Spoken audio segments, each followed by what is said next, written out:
You boys be quiet down there!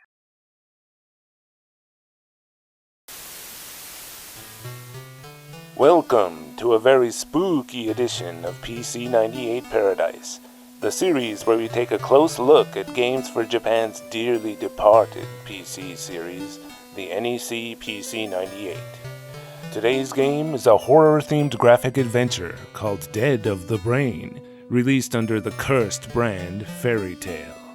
The company that owned Fairy Tail had recently found themselves at the center of some very ugly controversy over an adult game they released the previous year. In order to bring the heat down a bit, they decided to try leaning into horror for a bit, rather than sex. And so the first entry in Fairy Tail's Nightmare collection was born, Dead of the Brain. So this is an adult game, but of course I won't be showing any full nudity in this video. The game actually has more gratuitous violence and gore than it has nudity, so if you're disturbed by that sort of thing, just a warning, you may want to sit this one out. On a much lighter note, personally I first heard of Dead of the Brain back in 1999, when it became the last officially released game on the PC Engine, Dead of the Brain 1 and 2. But today we're looking only at Dead of the Brain 1, in its original form on the PC-98. You can see on the cover, the game has the English subtitle, Day of the Living Dead, as well as the Japanese subtitle, Shiryo no Sakebi, which means Screams of Shiryo. Shiryo is the word for souls of the dead in Japanese folklore, and this series chooses to use that word throughout, rather than zombie. Please, Lise, they prefer to be called the living impaired. Though you may have noticed from the English subtitle that this game is clearly inspired by George Romero's Night of the Living Dead series. And though Dead of the Brain is definitely a zombie game first and foremost, you can see that robots are going to come into play eventually as well. Hey, what's this black square covering his ear? It says at the bottom this is not a sticker and can be easily removed. Hey, what do you know, it's true. There's even a short English description in the corner. The medicine, produced with one scientist's hand, trapped the world to the crisis of ruin. And if you like English, you'll be pleased to know that this is among the few PC-98 titles out there that has a full English patch. The back shows off the game's graphics in the screenshots, and the text at the bottom promises graphics and sound that will make you feel like you're watching an American horror movie. Inside, first we have a very short manual that includes a brief description of the story and characters, as well as instructions for every PC version of the game. It comes on 4 floppy disks, and as you can see, I have the 5 1/4 inch version of the game, so I'll be using 3.5 inch backup copies. The English patch for the game adds a hard drive install, but I'm going to be using the unpatched version, which needs to be booted directly from the disks, by inserting disks A and B and pressing power.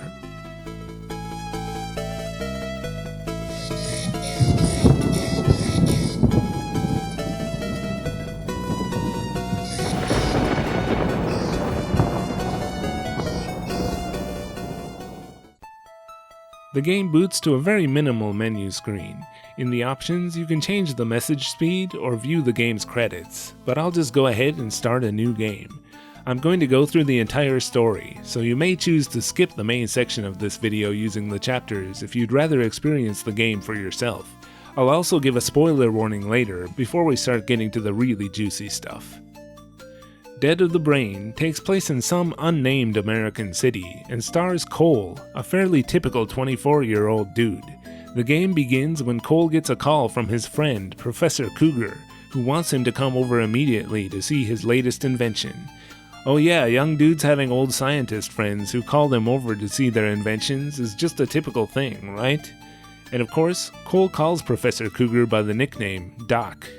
Doc's invention is a serum which can bring animals back from the dead, as he demonstrates by bringing his dead cat back to life and killing it multiple times.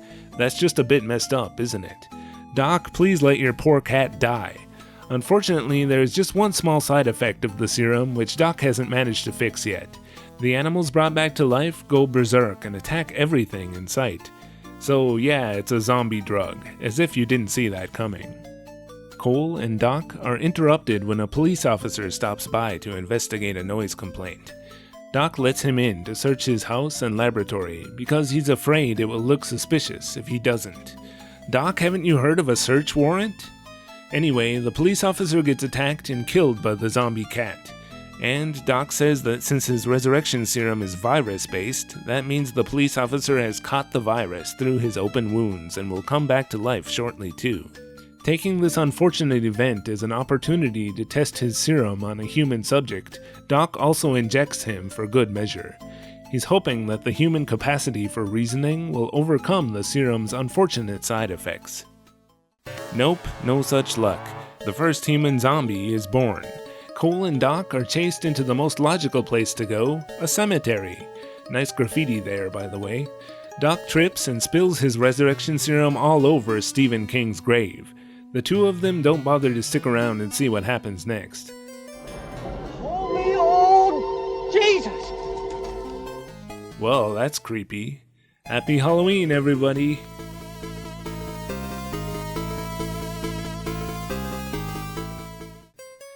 So Doc and Cole manage to outrun the zombie cop and are back at Cole's house. This is where we can finally control the game. Up until now, I was just advancing the text. We get 8 slots to save. Data is saved on disk A, so I'm not sure why mine has a write protection sticker on it. Either a previous owner put that there, or you're just supposed to remove it when you get the game. Either way, it doesn't matter to me since I'm using backup disks. Dead of the Brain is controlled with the mouse. You select the icons around the screen to change the mouse cursor into your desired command. The game is thankfully made easier by allowing you to select only the commands which you can currently use. Doc is content to stay here at Cole's house, and he reassures Cole that the zombie cop will die on his own eventually, when the serum wears off. He suggests they go find the body later and turn themselves in to the police. But then Cole's girlfriend, Sheila, comes over in a panic, informing the two of them that she was just attacked by what looked like zombies, and that the whole town is in chaos. Good job, Doc. You started the zombie apocalypse. I totally didn't see that coming. They try calling the police, but there's no answer, and before they can decide what to do, the apocalypse comes to them. Doc has a gun, but the zombies seem to be invulnerable to bullets. The three of them run outside and see that, indeed, the zombie apocalypse is well underway. They run to the police station, only to find everyone there already dead. Cole explores the second floor of the station on his own, and we get the first real adventure game section, where we have to explore a corridor full of rooms. The game really makes you look at everything, and also talk to everyone when there are characters around. I actually found this game to be extra frustrating upon subsequent playthroughs on other systems. I knew that I needed to pick up the flashlight and find the memo before fighting a zombie at the end of this corridor, but in order to trigger the zombie fight, you have to also investigate almost everything first, and I couldn't even remember what I had and hadn't looked at yet during that particular playthrough. Anyway, as I mentioned, this is where Cole gets into his first zombie fight. These fights have a very short timer, and you need to do exactly the right things before time runs out. It's almost impossible to do everything right the first time, so you need to get used to seeing this game over screen over and over again. Don't get discouraged, you can immediately continue, and it takes you right back before the fight to try again. The first fight is actually quite difficult to figure out. You don't have a gun, and you need to look at the zombie's eyes 3 times before the cursor turns into a crosshair. Then you aim again at the eyes to crush them into their sockets. Okay, this is your warning. There's gonna be an eye-crushing scene like in Blade Runner. Okay, here goes. Ugh. But we're not done yet. This zombie has a second phase. Here we need to look at and pick up this gun here on the shelf. Funny how Cole assured us earlier in this same hallway that there didn't seem to be any weapons in sight. Once you get the gun, you need to shoot the zombie right in the forehead to win. Like a lot of things in this game, these shooting parts seem to be pretty heavily inspired by Snatcher, though I would say the shooting is less forgiving in this game, aside from the fact that you can quickly retry when you fail. So Cole has learned that the zombie's weak spot is their brain, and he's also found a memo showing the name of a hotel, where he surmises the survivors have retreated to. There they meet the zombie resistance squad, made up of police from the abandoned station, as well as some other survivors. Doc mentions that he thinks he recognizes one of them named Keel from somewhere, but he can't quite place his face. Anyway, it's amazing they managed to set this resistance squad up so quickly in the same night the zombie apocalypse started. They give Cole a hotel room to stay in, a gun, and a hand grenade.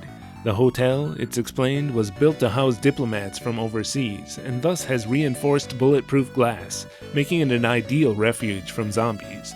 Nevertheless, one of the floors below has already been infested, and they ask Cole if he will take care of the remaining zombies there, to which he agrees. Doc comes along, bringing his katana from home, which he says he knows how to use from watching samurai movies. Cole eliminates the zombies, but the last one catches Doc off guard. Cole fires at it, but it runs away after badly wounding Doc. Doc asks Cole to shoot him in the head before he becomes a zombie, and Cole eventually agrees. I'd say I feel sorry for Doc, but I don't really. He's ultimately responsible for all of this. Cole almost gets killed by the same zombie, but is saved by a reporter named Kane. Kane explains he's from the neighboring town, where the zombie apocalypse already started a month ago. Cole is confused. A month ago, the first human was just infected with the virus tonight. Kane says it's been all over the news. Cole explains how Doc created the virus and what happened. Kane remains confused, but is thankful for Cole's information and leaves hoping they'll meet again. Cole returns to his room where he explains to Sheila what happened and they go to bed. No nudity here yet other than Cole's nipples. This is also where we're prompted to replace Disk B with Disk C. Talk about a no-frills disk change prompt. That looks like a PC-98 system message.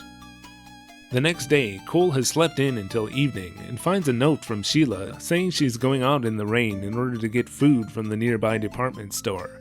But not to worry, she's taken Cole's gun with her. Cole seems surprisingly not that worried and wonders if Sheila will innocently leave money for the food even though there's no one to operate the register. Wait, you mean she just went out in the city all alone? It is casually mentioned in the game that the zombies only seem to come out at night, but still, who on earth would think this is a good idea? Seems to me the zombies aren't the only characters in this game who are dead of the brain. Cole takes the opportunity to get to know the members of the zombie resistance squad. One of them, named Sally, mentions that there's another one of them named Kathy, who we saw there last night, who's of a weaker disposition than the others and seems to be rather distressed by the whole zombie apocalypse thing. She suggests Cole should go to her room to check on her. There, Kathy asks Cole for some physical comfort. And if you choose to have Cole go along with it, you get the one obligatory sex scene of the game. They both mention Sheila here a bunch of times, and Cole never tells Sheila, of course. Feel free to judge Cole all you want, cause he's a cheating asshole. Next, back at the conference room, one of the members here named Ray mentions he used to be part of a biker gang called Bloody Fox, and we're then taken to another scene where we briefly play as the reporter Kane instead of Cole. He saves Sheila from the biker gang at the department store, and asks Sheila to tell Cole to meet him later at the hotel parking garage. Back at the hotel, Sheila and Cole exchange notes and decide to investigate Doc's house for clues. There they learned from Doc's journal that someone broke into his home a month ago and stole his research. They also find a photo of Doc at an academic conference along with Keel, the man from the resistance squad who Doc mentioned he recognized earlier. They have to hurry along though to the agreed meeting with Kane. Cole asks Sheila to wait in their room. Cole and Kane trade information again and agree that the man named Keel seems to be the mastermind behind everything.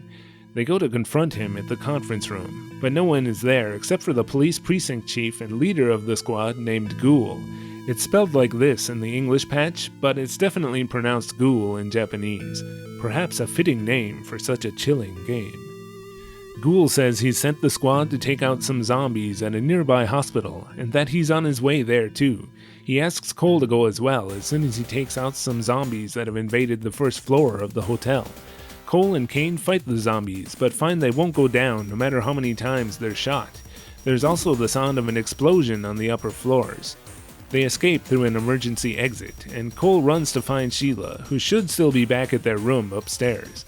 Unfortunately, the stairway is broken, and Cole and Kane have to jump into the river just as there's another explosion. Next, they're attacked by a mysterious helicopter and narrowly manage to escape. Kane thinks he knows the organization that owns the helicopter and decides to go check it out. And without knowing whether Sheila is alive or not, Cole decides to rush to the hospital to confront Keel. At the hospital, he finds Sally and Ray, who at first appear to have taken their own lives before they could turn into zombies, but their guns are strangely lacking any rounds, and there are no empty shells nearby. Cole also notices that they both have their guns in their left hands. What are the odds that both of them were left-handed? It's also more than a bit weird that they're both naked, but that's never really explained as far as I can tell. Next is one of the most difficult parts to figure out. We need to get to the second floor, but there's rubble blocking the stairway. The game allows you to draw your gun here, which is probably the best clue. You need to shoot the exact unmarked spot in the rubble 3 times, and only after the second time does anything on screen indicate you're making any progress. Eventually, the rubble gives way, and wow, what a clean job that gunshot managed to do clearing the rubble. Let's put the final spoiler warning here for those who don't want to know any of the big reveals from the end of the game. We face off with Keel. You'll notice he's left-handed, which I guess is why it seemed natural to him to place Ray and Sally's guns in their left hands after killing them. He explains that he stole Doc's research and let the virus loose a month ago, which is what really caused the zombie apocalypse. Or most of it at least. And now he's working on killing all of the zombie resistance squad. Cole was supposed to die at the hotel from the blast. The last remaining member of the squad, who I call Nors, but the English patch just calls Nose, comes to the rescue, but is immediately shot. Well, that was kind of underwhelming, wasn't it? Nors yells to Cole to take this chance to shoot Keel. You have to shoot him in just the right spot. I shot him in what looked like the forehead and got game over every time. When I finally did it, it looked like I got him more in the cheek, and yet the graphics showed the gunshot wound in the forehead. I think the spot where you have to click is a bit off. Anyway, first Cole says a goodbye to Nors as he dies, and then he tries to wake up Sheila. Before she does, Keel's corpse starts talking. He explains that Doc had accidentally discovered the secret to immortality. If the zombie serum is injected into a living human, they not only don't go berserk, they also become invulnerable to most injuries. He explains that the real mastermind is the police precinct chief, Ghoul, who is somehow able to control the zombies. Keel had no choice but to follow Ghoul's orders as he threatened Keel and his family with the zombies. We also learn that even after being injected with the immortality serum, it's still possible to die after losing a significant amount of blood, and that's exactly what happens to Keel here after he tells Cole where Ghoul's laboratory is located. Then Sheila wakes up, and they both agree to go to the laboratory together, with Cole never taking Sheila out of his sight again. It's a secret lab where they take the brains out of zombies and put them in the heads of other zombies to create a race of super zombies! There they find Kane in a capsule, ready to be experimented on. Then Ghoul appears above and explains that indeed he's responsible for everything, and that he takes a sick pleasure in killing and causing pain. Seriously, that's the only motivation we're given, at least here in the first game. He tests a new mixture of Doc's serum on Kane right before their eyes, and I guess he dies. He's never mentioned again. Then the room fills with gas, and Cole has to blow up this thing in order to get out. They end up in a room filled with devices, but of course Ghoul appears and grabs Sheila. He explains that there is still much experimentation that needs to be done with Doc's serum, and in order to carry it out, he needs guinea pigs. That's why he left the note at the police station luring survivors to the hotel. He also explains that he threatened the news media so that they wouldn't broadcast or publish any news of the zombie apocalypse to the city, which seems only a little less ridiculous and implausible in 1992 than it would be now. Didn't anyone travel in or out of the city in the last month? I'm so confused. Ghoul tosses Sheila away, and Cole finds that shooting Ghoul even in the head has no effect, but then someone comes and shoots Ghoul's face off. It's Kathy, who Ghoul thought he had killed in the hotel explosion. Ghoul is revealed to be some sort of cyborg, and Cole shoves a grenade in his mouth. Kathy explains that she learned the laboratory's location earlier from Kane, after he parted ways with Cole, but they're then attacked by Ghoul's metal skeleton. They're really in a pinch now. Nothing seems effective, but then Kathy pulls out one of the plastic explosives that was supposed to blow up at the hotel. She grabs Ghoul and has time to say an awfully long goodbye to Cole before sacrificing herself to blow up Ghoul. In the weirdly happy ending, Cole says he's hungry and wants to go get sushi, and Sheila agrees. Where in the hell are you going to get sushi in the middle of a zombie apocalypse? Seriously, this game's logic just doesn't make sense to me sometimes, and in an equally puzzling shot immediately after, zombies in a graveyard disappear into thin air. So the zombies are all just gone now? I guess this is because Ghoul was the one who was controlling them, but it still seems awfully convenient. Then we see Cole and Sheila happily living their lives, before the final chilling shot, promising a sequel. And that's Dead of the Brain 1. The gore and suspense are intended to be the main draws, and you may really enjoy those aspects if that's what you're into. The graphics overall are drawn quite nicely. The music is decent enough, though it only uses the older monaural 26K FM soundboard, which is pretty par for the course with this sort of game from this period, so I can live with that. It's a little disappointing though that there are only about 10 different BGMs, and a lot of the game has either no music at all, or the sound of a heartbeat to add tension. For an improved version of the soundtrack, try the X68000 version. All X68000 models have a built-in stereo FM sound chip, making the music in this particular game sound far superior to the monaural PC-98 version, in my opinion. PC-98 graphics are pretty easily ported over to the X68000, so this version looks virtually identical. Then you have the MSX2 version. This one of course had to have the resolution dumbed down a little, and the music is only simple PSG.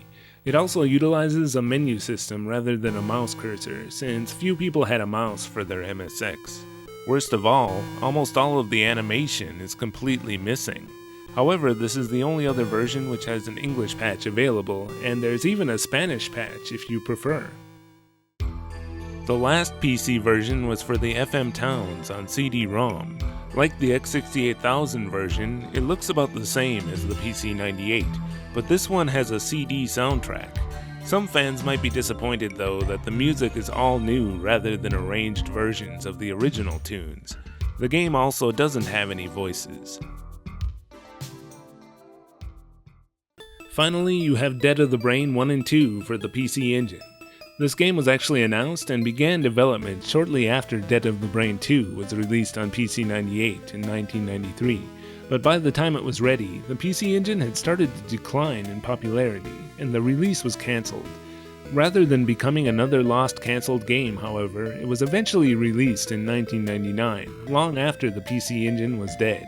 But it was only in limited quantities, exclusively at Softmap and Messe Hanon stores, making it the final game to be officially released for the PC Engine, by quite a large margin. The game, by necessity, has much lower graphic detail than the PC versions.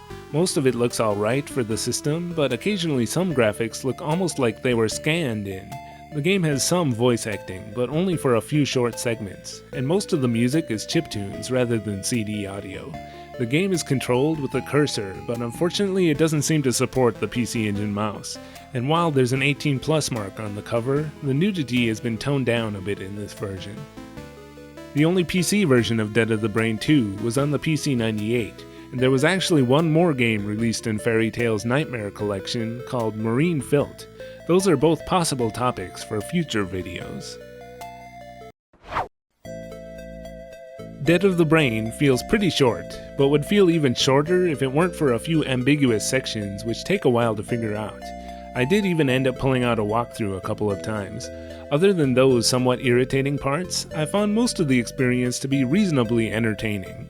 My biggest gripe would have to be that oftentimes the world of the game doesn't seem to make logical sense, or at least doesn't feel adequately explained to the player.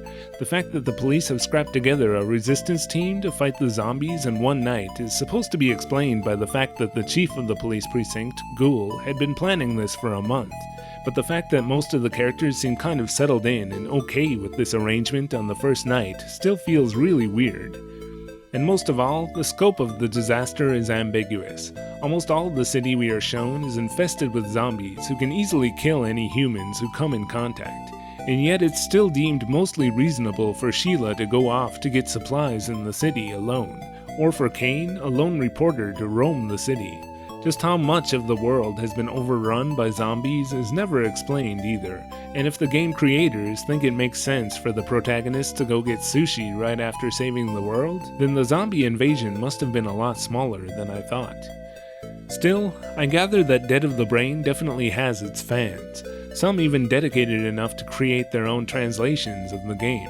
It's possibly one of the most talked about Japanese horror adventure games of the early 90s, and if you think you'd like to explore the game's world in greater depth, then why not try it for yourself?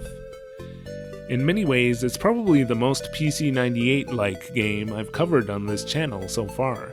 I generally tend to prefer action games and RPGs myself, but point-and-click adventures, especially those with pretty girls, are kind of what the PC-98 is known for. I wanted to mention really quickly that there's a new anime series airing right now in Japan that focuses specifically on those sorts of games, called 16-Bit Sensation: Another Layer. It's about a graphic designer who time travels back to 1992 and learns about the difficult process of creating games on the PC-98. Only the first 2 episodes have aired so far at the time I'm recording this, but so far it's been really interesting and I recommend checking it out if you're interested in the subject. Anyway, thanks for watching this creepy episode of PC-98 Paradise. It was generously supported by the awesome boys and ghouls displayed on your screen, as well as viewers like you. Hope to see you back again real soon.